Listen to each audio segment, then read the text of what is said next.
Imagine this moment. You are standing outside. The sky is a brilliant, familiar blue. The sun's warmth feels gentle on your skin.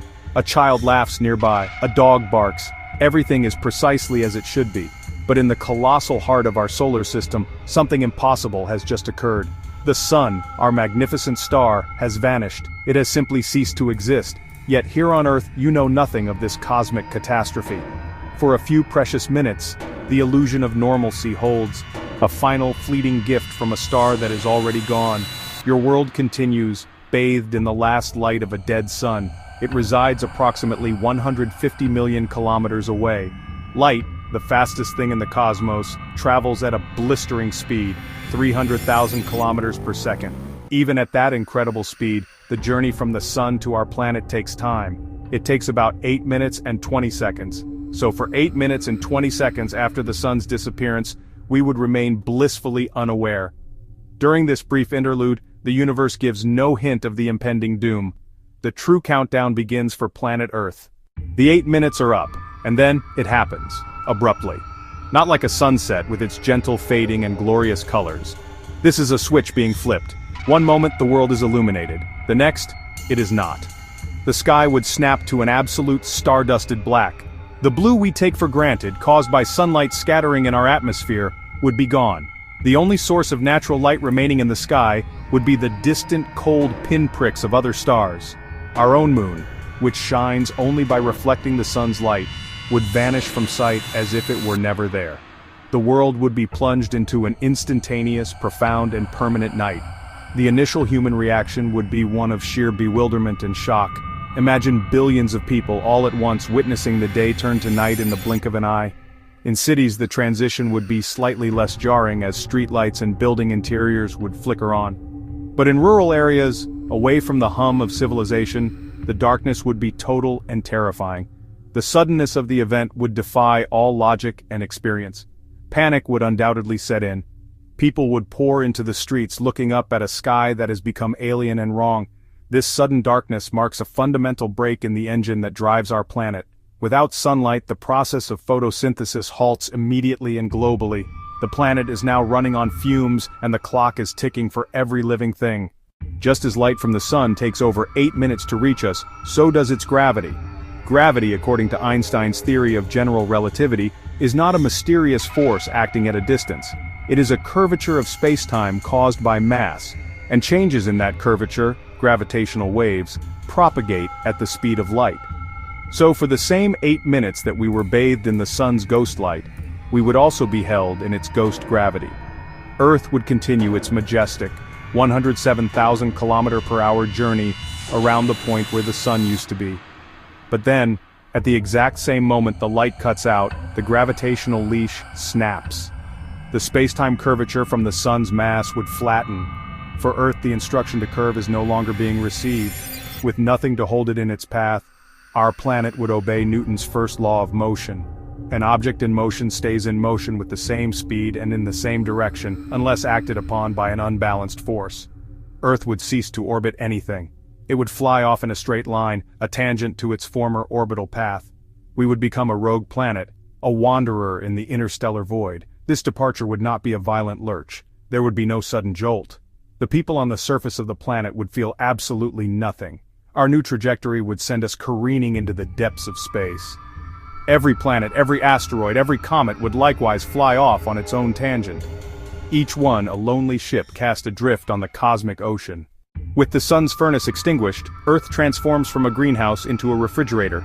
The planet is no longer receiving energy but continues to radiate its own heat into space. The cooling process begins immediately. In the first few hours, the change would be subtle, like the chill after sunset on a clear desert night. But this night will never end. Within the first day, global average temperatures would begin a steady, inexorable decline. The stored warmth in the ground and atmosphere would begin to bleed away into the void. Within a week, the change would become dramatic. The average surface temperature would plummet below freezing, hitting around -17 degrees Celsius, 0 degrees Fahrenheit.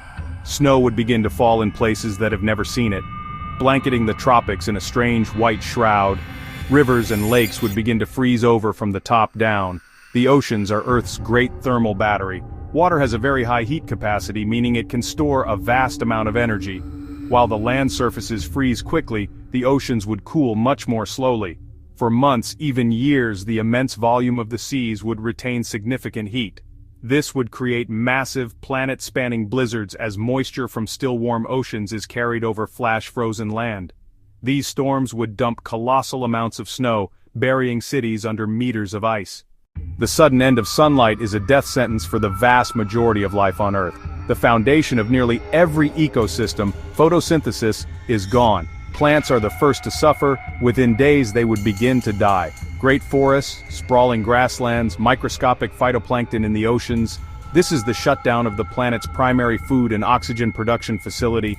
With the plants gone, the herbivores would be next.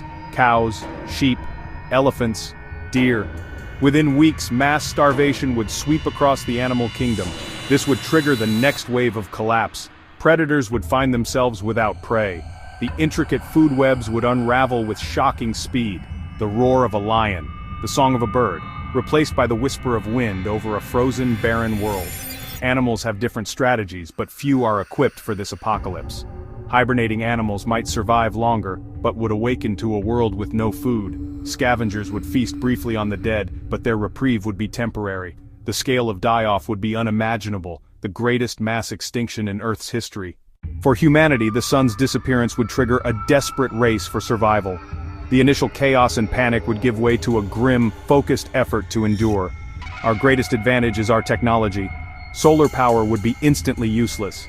Wind turbines would falter as weather patterns weaken. Our survival would depend on energy sources independent of the sun. The most viable long-term sources would be geothermal and nuclear energy. Communities near these plants would become oases of survival. Nuclear plants could operate for decades, as long as they could be maintained. These stations would become glowing hearts of humanity's last settlements. Food would become the next great challenge. Vast, insulated greenhouses would be our only hope for growing crops, lit by powerful LED lights heated by geothermal or nuclear power. This would require complete re-engineering of our food supply chain. We would have to prioritize which crops to grow, and ration food strictly. The remaining livestock would be precious assets. Fishing in slowly freezing oceans might provide temporary protein. Survival would mean becoming a species of subterranean farmers. The human spirit would be tested as never before, but we would fight to survive. While Earth's surface descends into deep freeze, a different story unfolds in the deep ocean. The planet's surface is a thin, fragile veneer. The bulk of life by mass may exist in the microbial world beneath the ground, and in the vast dark waters of the abyss. For many of these organisms, the sun is a distant, irrelevant concept. Their entire existence is powered not by light but by chemistry. Life clusters around hydrothermal vents, volcanic fissures spewing mineral-rich water. These communities are like alien worlds hidden on our own planet. Giant tube worms with bright red plumes, ghostly white crabs, teeming mats of bacteria.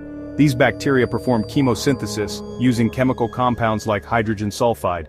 They form the base of a unique and completely self-contained food web. The crabs feed on the bacteria, the shrimp feed on the bacteria, larger predators feed on them. The sun's disappearance would have virtually no impact on these deep-sea oases. As the surface freezes, this ice would act as massive insulation, keeping the deepest parts liquid beneath hundreds of kilometers of ice. These pockets of life could persist for millions, even billions of years. Years turn into centuries. Centuries turn into millennia. The rogue planet Earth continues its lonely journey through interstellar space. On its surface, the cold is now absolute. The average temperature has stabilized at minus 240 degrees Celsius. At this temperature, the atmosphere itself has frozen solid. The air we once breathed now lies as frozen nitrogen and oxygen snow. The world is silent. There is no wind, no weather, only the crushing cold and distant light of unfamiliar stars. Deep beneath the surface, Earth's core remains a molten ball of iron, churning and generating a magnetic field, a silent guardian over an empty surface, keeping the deepest ocean liquid beneath a crust hundreds of kilometers thick. In this hidden ocean, chemosynthetic life continues its ancient dance. What about the remnants of humanity, if any survived, confined to self-sufficient habitats around geothermal sources? A species that has not seen natural sky in countless generations. Over immense timescales, Earth might encounter other celestial bodies, by slim chance being captured into a stable orbit in the habitable zone. A great thawing could begin, and tenacious life might emerge to reseed a new world, beginning evolution anew under a new sun.